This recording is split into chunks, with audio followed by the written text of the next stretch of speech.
rapists, and pedophiles who Joe Biden and Democrats let into our country over the past 4 years through our southern border. They should have never been here in the first place.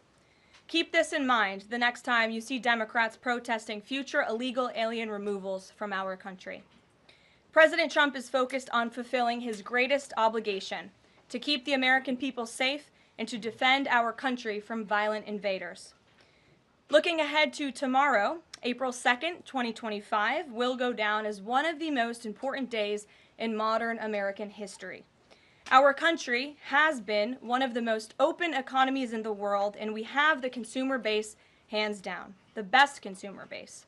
But too many foreign countries have their markets closed to our exports. This is fundamentally unfair. The lack of reciprocity contributes to our large and persistent annual trade deficit that's gutted our industries and hollowed out key workforces. But those days of America, beginning tomorrow, being ripped off are over. American workers and businesses will be put first under President Trump, just as he promised on the campaign trail. The president's historic action tomorrow will improve American competitiveness in every area of industry, reduce our massive trade deficits, and ultimately protect our economic and national security. President Trump's economic vision is rooted in common sense. America will offer companies the lowest taxes, energy costs, regulations, if they make their products right here in the United States and hire American workers for the job. It's simple. If you make your product in America, you will pay no tariffs. We have already seen a number of the largest companies in the world respond to this economic approach. For example, Project Stargate, led by Japan-based SoftBank and US-based OpenAI, and Oracle, announced a $500 billion private investment in the United States-based artificial intelligence infrastructure. Apple announced a $500 billion investment in US manufacturing and training. NVIDIA announced it will invest hundreds of billions of dollars over the next 4 years in US-based manufacturing. And the Taiwan semiconductor manufacturing company TSMC announced a $100 billion investment in US-based chips and manufacturing. These are just a few of the investment announcements that have already been made, and it is clear that President Trump's America First approach is already working. In our new media seat today is Mark Halperin, the co-founder and editor-in-chief of Two Way, a new live video platform that builds communities around interactive conversations with leaders and content creators from every subject area. Mark and his colleagues welcome all voices into discussions that are spirited but respectful. They have over 37.5 million video views, over 3.6 million watch time hours since the platform began just last year. This is new media in its truest sense, allowing the people to ask questions, make comments, and be an active part of engagement on the most important issues facing the country and our world. With that, Mark, please kick us off, and welcome to the briefing room. Thank you, Karoline. Appreciate it. I'll ask you a question about tariffs and then one from one members of our community. Sure. About education. It's perceived by some that companies or countries, if they change their policies either before tomorrow or after tomorrow, can have the president alter what he's planning for that country or that sector. Is that a possibility? And if so, what factors the president consider in making those changes? Well, the ultimate change for these companies and these countries, Mark, will happen when they decide to do business in the United States of America. And as I just laid out, they will face no tariffs at all if these companies choose to invest here in the United States and to move their production and their manufacturing here to the United States as well. As for tomorrow, the president will be addressing the decades of unfair trade practices that have ripped our country off and American workers off. It has hollowed out our middle class. It has destroyed our heartland, and the president is focused on reshifting our global economy to ensure that America is once again the manufacturing superpower of the world. So if they do something today or later in the week that's a pledge for future activity, would that be good enough potentially to alter the policy? Again, the president has been looking at the very unfair trade practices of the past. Certainly, the president is always up to take a phone call, always up for a good negotiation, but he is very much focused on fixing the wrongs of the past and ensuring that American workers have a fair shake. So if someone calls after tomorrow and says, hey, I'm ready to make a change, he'd be open to that? The president is always open to taking calls. Okay. A question from one of our community members. Katie Reeves is a school teacher in Wisconsin. She's taught K-8 in public, independent, private, and private schools. And here's what she wanted me to ask you. She says, I see the elimination of the Department of Education as an excellent first step in the improvement of our school system. Do you see any further role the federal government can take beyond this, possibly in promoting the expansion of voucher programs or reducing the influence that teachers' unions hold over our schools? Well, first of all, I want to thank Katie for her service to our country and our nation's children. Being a teacher is the most noble profession that we believe one can have. And the President said in his remarks when he signed the executive order to dismantle the Department of Education that he loves our teachers. And in part, this order is to empower our teachers to have greater decision making in the classroom. Nobody knows our nation's children and our students better than our teachers who are with them every single day. As for the federal government's role, to get to the heart of Katie's question, the President has made it clear to Linda McMahon that we need to find other places within our federal government for critical programs regarding education. Pell Grants, Title IX, lawsuits, etc., civil rights lawsuits, all of that are critical functions, special needs programs, nutrition programs, but there are other places throughout the federal bureaucracy where those things can happen and work. The Department of Education has been a very bloated bureaucracy. We spent trillions of dollars on this department, and for what? Our children are worse off as far as education goes today than they were when this department originated, and that's very concerning to the President. So, the two issues she cited are those priorities for the President: school education choice, vouchers, and diminishing the role of teachers' unions.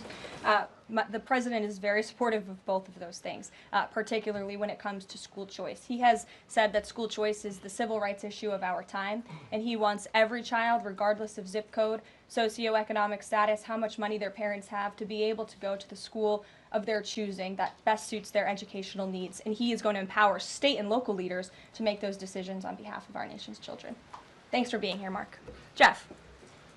Just changing subjects for 1 second. The administration has expressed a complete confidence in how all the deportation flights to El Salvador were conducted. But now that the administration has conceded that there was an error of one Salvadoran national, will there be any reviews conducted? And does the President express any thoughts on the one error that was disclosed in court last night? Well, first of all, the error that you are referring to was a clerical error. It was an administrative error. The administration maintains the position that this individual who was deported to El Salvador and will not be returning to our country was a member of the brutal and vicious MS-13 gang. That is fact number one. Fact number two, we also have credible intelligence proving that this individual was involved in human trafficking.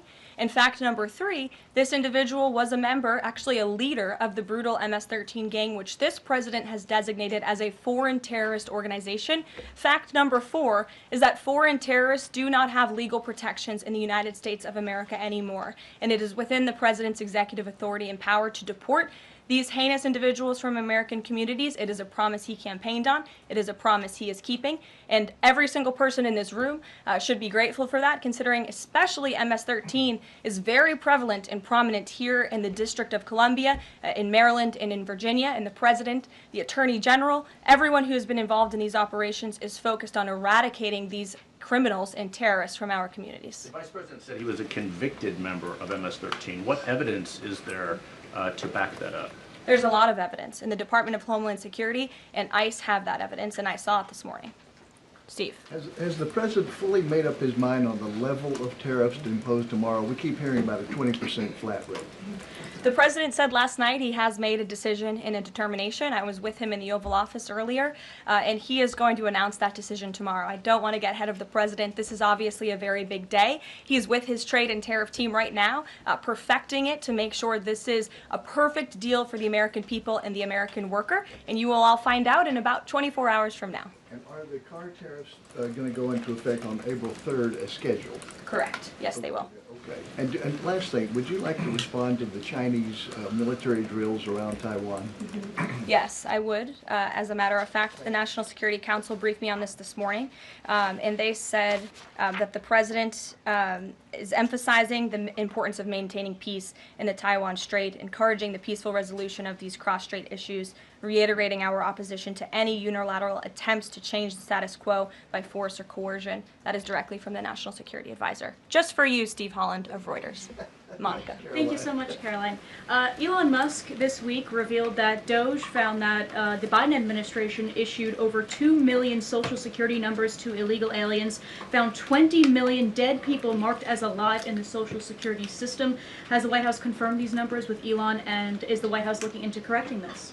I'm not sure about those specific numbers that Mr. Musk cited. I can tell you what the Social Security Administration has said themselves, according to an Inspector General's report that was conducted last year, showing there was nearly $80 billion worth of fraud in this program. We know for a fact there are individuals who should not be receiving benefits on the Social Security rolls, and this administration is focused on cleaning out the waste, fraud, and abuse in every agency, but particularly in Social Security, to make it stronger for our tax-paying, law-abiding citizens who deserve these entitlements and programs. Because you did bring up Doge, I do want to tout the incredible efforts that have been made at the Environmental Protection Agency, and Administrator Lee Zeldin is just doing a tremendous job. Just yesterday and today it will be going into effect. He announced that taxpayers will be saved $8 million in annual lease costs by moving staff out of the 323,000 square feet of space that the EPA currently occupies, which is completely unnecessary. Yesterday, Administrator Zeldin also announced he will be shutting down a museum that the Biden administration built to tell a selective story about the EPA's history and climate change. It was a real pat on the back to President Biden. And guess how much American taxpayers paid for it? $4 million for this museum that I think only 1,000 visitors saw last year alone, and it will cost American taxpayers $600,000 per year to operate this museum. Well, it's not going to exist anymore. We're going to save taxpayers those critical funds, and Administrator Zeldin is very proud to announce that. And just at EPA alone, and the cuts that they have made, they've saved taxpayers more than $22 billion in wasteful grants and spending. Peter. Thank you, Caroline. When the president goes down to Florida on the weekends, does he ever hear from, there are so many retired folks down in Florida, does he ever hear from any retired Americans who are stressed about these wild swings in the stock market because of the tariff uncertainty, and they're sitting there on fixed income or living off a 401k, and they don't know how much money's going to be left? Well, certainly they are legitimate concerns, and the president takes those concerns very seriously, and he's addressing them every single day. And tomorrow's announcement is to protect future generations of the senior citizens you mentioned. It's for their kids and their grandkids to ensure that there are jobs here in the United States of America for their children to live the American dream, just like they presumably did. And as for their worries about their 401ks, their Social Security, I just addressed Social Security. This president is always going to protect it for our tax-paying senior citizens. As for their 401ks, look at what President Trump did for you in his first term. He is working on implementing that economic formula every single day by lowering inflation, lowering energy prices, massive deregulatory efforts, while simultaneously effectively implementing tariffs, and they'll hear more about that announcement tomorrow. And you said that the president right now is with the trade and tariff team. They are very confident that this is all going to work. But what if they're wrong? They're not going to be wrong. It is going to work. And the president has a brilliant team of advisors who have been studying these issues for decades, and we are focused on restoring the golden age of America and making America a manufacturing superpower. And again, Peter, I would point you to the investments that have already trickled into this country, and the president hasn't even made his tariff announcement yet tomorrow. There have been billions of dollars in private investments from around the world pouring into American communities. What does that look like for those watching at home, for the people you mentioned worried about their own economic circumstances? It means more jobs in your communities, which means more money, more investments, more money in your pocket. That's what the president is committed to. And I would be remiss if I didn't mention the president's commitment to tax cuts, which we are counting on Congress to do, especially on Social Security. And one more. Sure. Are the special elections today a referendum on the president?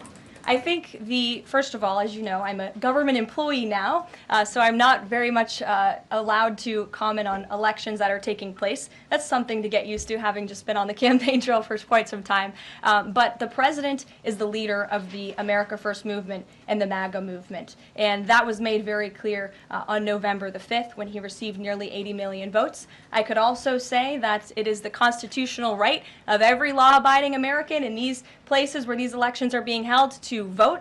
and every American should exercise their constitutional rights. Sure. Thanks, Karoline. A few questions about this deportation case. First, I wanted to clarify something that you said to Jeff a few minutes ago. You said you'd seen evidence that this man was a convicted gang member. In what court was he convicted and for what? This individual was an MS-13 ringleader. This individual was also engaged in human trafficking. And I'm glad you brought up this point again, because I would like to point out that if you just saw the headline from the insane, failing Atlantic magazine this morning, you would think this individual was Father of the Year, living in Maryland, living a peaceful life, when that couldn't be further from the truth. They didn't even mention in the title of that article, or even in the first paragraph, that this individual is an illegal criminal who broke our nation's immigration laws. He is a leader in the brutal MS-13 gang, and he is involved in human trafficking, and now MS-13 is a designated foreign terrorist organization. Foreign terrorists have no legal protections in the United States of America, and this administration is going to continue to deport foreign terrorists and illegal criminals from our nation's interior. But a judge ordered that he should remain in this country. So are you saying that it is okay to ignore a judge's ruling if you don't like it? Who does that judge work for? He's an immigration It was an judge. immigration judge who works for the Department of Justice at the direction of the Attorney General of the United States, whose name is Pam Bondi, who has committed to eradicating MS-13 from our nation's interior. And let me tell you why we've made this commitment. MS-13, may I remind each and every one of you, is a brutal and vicious gang.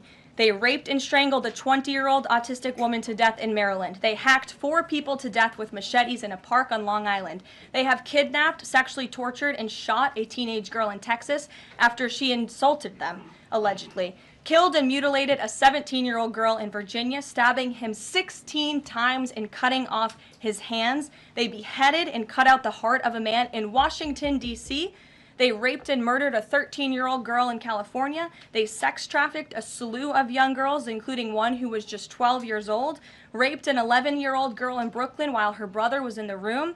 Sex trafficked a 13-year-old in Maryland and Virginia, miles away from this White House, even beating her 26 times on her backside with a baseball bat. Pressured homeless New Yorkers to undergo unnecessary surgeries such as spinal fusion in order to bolster their fraudulent lawsuits. These are vicious criminals. This is a vicious gang. And I wish that the media would spend just a second of the same time you have spent trying to litigate each and every individual of this gang who has been deported from our country as the innocent Americans whose lives have been lost at the hands of these brutal criminals. We maintain our position, and very strongly so. Jennifer. One more on the tariffs. Can you say what the latest thinking is on the start date? I know you were just in the Oval. Are they all going to take effect this week on the reciprocal tariffs? And whenever they start, is that enough time for companies and everyone involved to adjust to that start date? My understanding is that the tariff announcement will come tomorrow. They will be effective immediately. And the president has been teasing this for quite some time, as you know. He's talked a lot about April 2nd as Liberation Day in America. It would be taking place today if not for April Fool's Day. But tomorrow will be the day, and he's been talking about it for a while. And as a result, you've seen these companies make commitments to investing right here in the United States. Jasmine. Thank you so much. I wonder, back on tariffs, what, if any, market indicators is the White House looking for to see if this tariffs plan is successful down the line? Well, look, the president has been asked and answered this question about the stock market and whether he's watching it. And I've said, and he has said, the market is a snapshot in time. Yesterday, Dow futures were up. And there's been a lot of talk about the market, and it was up yesterday. So, look, the president wants to ensure that all Americans make out well, particularly Main Street. That's the focus of these tariffs. But as I've said repeatedly, just like they were in his first term, Wall Street will be just fine. Shelby. Thanks. A bipartisan pair of senators sent a letter to the president today arguing that the recent strikes in Yemen are emboldening the Houthis and saying that Congress has not authorized war against them. Is the administration planning to consult with Congress at some point or going forward regarding the strikes, and any response on the letter? Well, I would absolutely reject Congress's claims. Who made those claims in Congress? Senator Jeff Merkley and Rand Paul. Okay, well, I would absolutely reject those claims. These Houthi strikes have been incredibly successful. Last time I was at this podium, there were more than 100 successful strikes.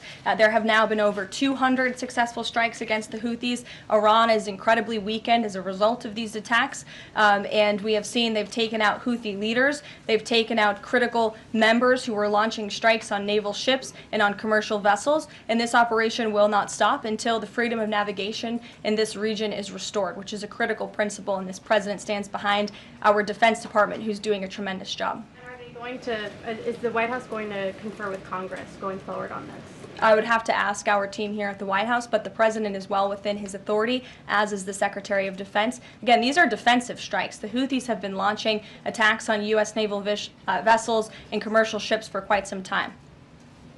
Go ahead. Karoline, Yeah. the pause on the Canadian and Mexican tariffs, the fentanyl tariffs, that's set to expire tomorrow. Is the president considering extending that pause? Look, I will let the president speak on the specifics of the tariffs tomorrow. But as for fentanyl, we have seen this has certainly caused a national security crisis here in the United States. Fentanyl continues to be the #1 killer of young people in this country, and the president is very much focused on that. Deanna. Thank you, Caroline. The president recently signed an executive order on making D.C. safe and beautiful. On the campaign trail, he talked about making New York great again. Does he have any plans on establishing a similar task force? Has he been pressuring Governor Hochul in any way in his conversations about New York and lowering crime? Well, he has been in correspondence with Governor Hochul quite a bit on the issue of crime, also on the issue of congestion pricing, and so many other issues that are facing New Yorkers. And he wants New York to clean up their streets just as he does here in Washington, D.C. He also speaks to Mayor Adams as well. So he's engaged with state and local leaders across the entire country to ensure they're doing their part to help American citizens in each and every state, regardless of if it's a red state or a blue state. A question on Russia. Yesterday, the Russian government said that their new goal is 160,000 conscripts for the war. Has the president seen that number, and does he have any response given his recent conversations on peace talks? Well, I can tell you what the president said last night, and that is he is frustrated with leaders on both sides of this war. He wants this war to end. There are men that are dying on both sides, and it's been going on for far too long. Our team continues to be engaged with the Russians as we are with the Ukrainians, and the president continues to be very, very much engaged on this topic every single day. Caroline. Sure. Caroline, Sure.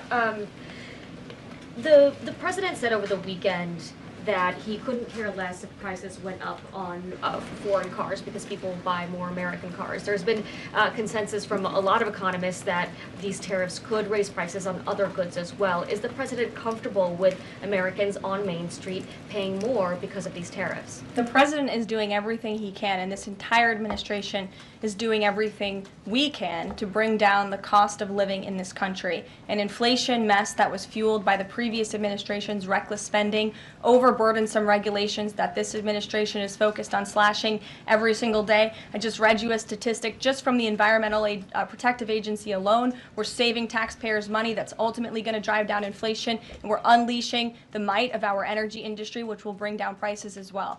To the heart of your question, because this is very important to the American people, you should trust what this president did for you in his first term. He effectively utilized tariffs while driving down inflation. It was a record low 1.4% when he left office, and he's focused on getting back to that. It's unfortunate the previous administration left us in this mess. Sure. Representative Anna Paulina Luna left the Freedom Caucus over their lack of support for her bill that would allow new parents to proxy vote around 12 weeks around the birth of their baby. Does the president support that bill? I'm not sure. I haven't actually talked to the president about that bill, but I certainly can and can get a take on if he supports it or not. Thank you. And one more. The D.C. Circuit ruled last week that the president can fire holdover Biden appointees of independent agencies. Will this ruling empower President Trump to dismiss more federal employees? Well, the president has given the responsibility to his cabinet secretaries to hire and fire at their respective agencies, and they reserve that right. You saw the Secretary of Health and Human Services announced more layoffs today. This is all part of the administration's effort for a mass reduction in force in the federal bureaucracy here in Washington, D.C. to save American taxpayers money. As for agencies within the president's executive authority, the president retains that right. And we've seen there have been bureaucrats at some of these agencies that have been trying to act independent. They need to remember who they work for. It's the executive of the executive branch. You look at the United States Institute of Peace, for example. There was a little bit of a standoff with bureaucrats over there who didn't want to realize who they work for, and that is Donald Trump. And President Trump is focused on streamlining these agencies to save American taxpayers money, and he has every right to do that. Karoline. Sure. Go ahead. Thanks, Karoline. Yeah. In Gaza, the bodies of 15 rescuers have been found in their sort of ambulances where they were apparently killed by Israeli forces. Just wondering if the White House is going to be calling on Israel to investigate that and to try and avoid similar casualties involving rescue workers in future. Well, as for the specific situation you just mentioned, I'll talk to the president about it and our national security team. What I can tell you is what I've spoken with the president on. He very much remains committed to backing Israel, and it was only because of this president and his team's leadership that we had a temporary ceasefire in Gaza, that we were able to bring many hostages home. And the president made it very clear to Hamas, you get the hostages out, all of them, or there will be hell to pay. And Hamas is certainly witnessing what it feels like for all hell to be paid, and the president supports Israel's right to defend itself. Any progress at all on a ceasefire at the moment, as far as the president's concerned? The president and his team continue to be engaged on this every single day. Sure.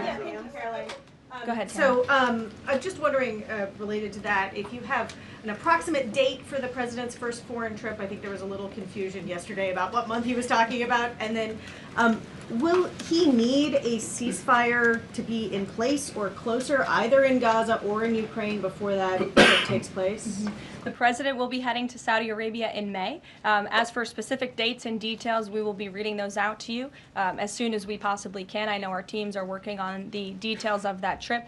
And then again, as for a ceasefire, the president's made it clear that's what he wants to see in Russia and Ukraine, and his team continues to be engaged on it every day. And Kelly. Signal, you said case closed yesterday. Do you, as that case was closed, do you have anything that you can share about what was learned, how this can be avoided in the future, any sort of findings from that investigation? The case is closed, and the president continues to have confidence in his national security advisor. Yes, Kelly. Kelly. Thanks, Karoline. So Sorry, the president Ed. has said... Ed, I'll come to you after.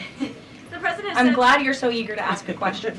It's Liberation Day. Yes, it is. Caroline, the president has said foreign countries and companies will eat the cost of tariffs. In his speech on Inauguration Day, he said, quote, instead of taxing our citizens to enrich other countries, we will tariff and tax foreign countries to enrich our citizens. Right. So then why did he have to tell the domestic automakers not to raise prices? Well, that was a private conversation that was had. I'm not sure if that comment was made or was not made. But as for what the president said in his Inauguration Day speech, he's absolutely correct. A tariff will be a tax on these foreign nations, these foreign companies, and if they want to be absolved of that tariff, then they can come here to the United States of America to do business, bring their jobs here.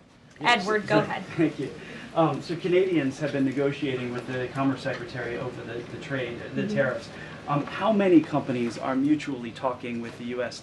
or countries are mutually talking with the U.S. to lower tariffs? I don't have a specific number, but I can tell you there have been quite a few countries that have called the president and have called his team in discussion about these tariffs. But again, there's one country the president cares most about, and it's the United States of America, and doing what's best for the people who elected him to this office to restore their jobs, their wealth, and their prosperity. I'm looking at the clock. I have a hard out today. I have a hard out today because I'm actually heading over to the State Department with the First Lady of the United States.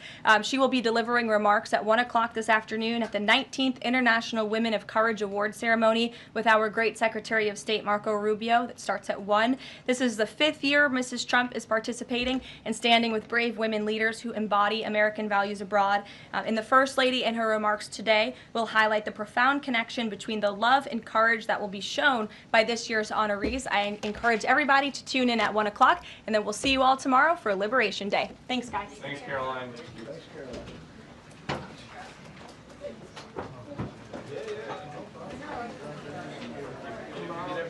question?